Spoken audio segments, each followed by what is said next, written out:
నమస్తే. జై తెలంగాణ. రేవంత్ రెడ్డి గురించి ఏం మాట్లాడతాం అన్న? రేవంత్ రెడ్డి గురించి ఏం మాట్లాడతాం? ఉన్నమాట చెప్పాలనంటే the accidental chief minister of Telangana. అది ఆయన కాంగ్రెస్ వారసత్వం నుంచే తీసుకొని వచ్చిండు. యాక్సిడెంటల్ ప్రైమ్ మినిస్టర్ అని చెప్పి ఆయన ప్రైమ్ మినిస్టర్ని మన్మోహన్ సింగ్ గారిని చెప్పిండ్రు. ఇప్పుడు రేవంత్ రెడ్డి గారే యాక్సిడెంటల్ సీఎం అని చెప్పి చెప్పిండు. నేను ఎందుకన్నా అంటే రేవంత్ రెడ్డి గురించి ఎందుకు మాట్లాడాలా, ఏం మాట్లాడాలా అన్నా అంటే ఇవాళ యావత్ తెలంగాణ ప్రజలు సాక్షులైన అనుభవం లేని అనుముల రేవంత్ రెడ్డిని మనం ముఖ్యమంత్రిగా ఎన్నుకున్నది. ప్రశ్నించే గొంతులను గుడ్డలు తీసి కొడతా అని అంటాడు. నేను ఈ వేదిక మీద చెప్తున్నా అన్న, పెద్దలు అందరూ ఉన్నారు. ఇన్ఫ్యాక్ట్ చెప్పాలంటే నేను బచ్చగాని మీ అందరూ ముంగట గుడ్డలు తీసే దినోత్సవం ఒకటి పెడదామన్నా. యావత్ తెలంగాణలో ఒకటి గుడ్డలు తీసే దినోత్సవం ఒకటి పెడదాం. ఆయన పైశాచిక ఆనందం పూర్తవుతుందేమో. ఇప్పటిదాకా చాలామంది అందరూ మాట్లాడినరు. మైపాలన అయితే కంప్లీట్గా నిజంగా చెప్పాలని అంటే ఇక ఎవరు గుడ్డలు తీసిండో ఇక క్లారిటీగా అన్న మైపాలన్న క్లియర్ కట్గా చెప్పిండు.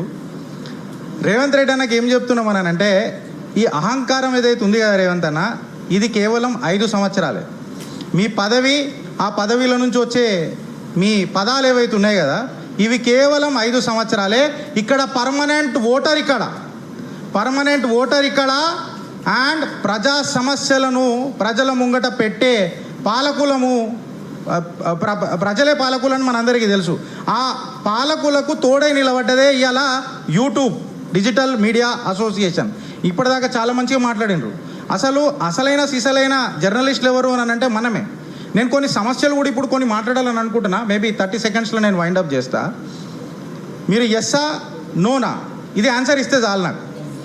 ఇవాళ తెలంగాణ సమస్య నిరుద్యోగం, అవునా కాదా? దాన్ని బయట పెట్టింది ఎవరైనా? సోషల్ మీడియానా కదా? ఇదే నినాదం ఇప్పుడు మనది. దీన్ని బయట పెట్టింది ఎవరైనా?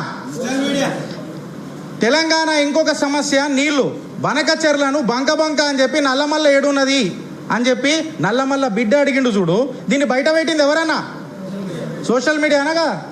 ఇవాళ ఒక అర్హత జ్యోతి ఒక పేపర్, నేను ఆ పేపర్ పేరు కూడా తీసుకోదలుచుకోలే, మళ్ళీ నాకు గలీజ్ అనిపిస్తుంది. అర్హత జ్యోతి ఇవాళ అనువులన్నకు మద్దతుతో ఓనామాలు లేనోళ్ళు అని చెప్పి రాస్తారు. మళ్ళా పంగనామాలు పెట్టే రాజకీయ నాయకుడికి ఏం అర్హత ఉన్నది? ఆ అర్హత జ్యోతిని అడుగుతున్నా నేను ఇవాళ. ఆ ఏబిఎన్ నెట్వర్క్ని అడుగుతున్నా, అనుముల బ్యూరో నెట్వర్క్ అయిందా లేకపోతే ఏమైంది అని చెప్పి నేను ఇవాళ అడుగుతున్నా. ఏదో ఒక జ్యోతి, అర్హత జ్యోతి అని చెప్పి నేను అడుగుతున్నా. సో ఇది ఎక్కువ రోజులు నడవదు, ఇది ఎన్ని కాలాల పాటిగా పెద్దగా నడవదు. అదేమో అన్నాడా నిన్న కాళ్ళ మీద కాలేసుకొని అన్నాడు. ఇంకోటి, నాకు పదవి అడ్డం వస్తుంది, నాకున్న హోదా అడ్డం వస్తుంది అని అన్నాడు. ఈ పదవి అనేది ప్రజలు ఇచ్చిన బిచ్చం రేవంత్ అన్న.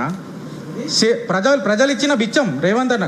ముఖ్యమంత్రి పదవి అనేది ప్రజలు సేవ చేసుకునే తత్వం మీకు ఇచ్చింది. అది మీరు పదవి అడ్డం వస్తుంది, లేకపోతే నాకు అదేమన్నాడు ఇంకా హోదా అడ్డం వస్తుంది. ఈ హోదా ఆయన పదవి ఎన్ని రోజులు ఉంటుందో ఇలా తెలంగాణ ప్రజలు సాక్షులవుతారు. ఇదే డిజిటల్ మీడియా అసోసియేషన్ అమ్మ తోడు ఒట్టు దీన్ని చెప్తున్నాము. ఇక నేను నిద్ర ఓనియము. నువ్వు మాట్లాడే ప్రతి పదంలా ఆ ఇంటర్నల్ డీప్ మీనింగ్ ఏదుందో డీప్ డైవ్ చెప్పి తీస్తాం. జై తెలంగాణ. ఈ అవకాశం ఇచ్చినందుకు నాకు థ్యాంక్ యూ అన్న.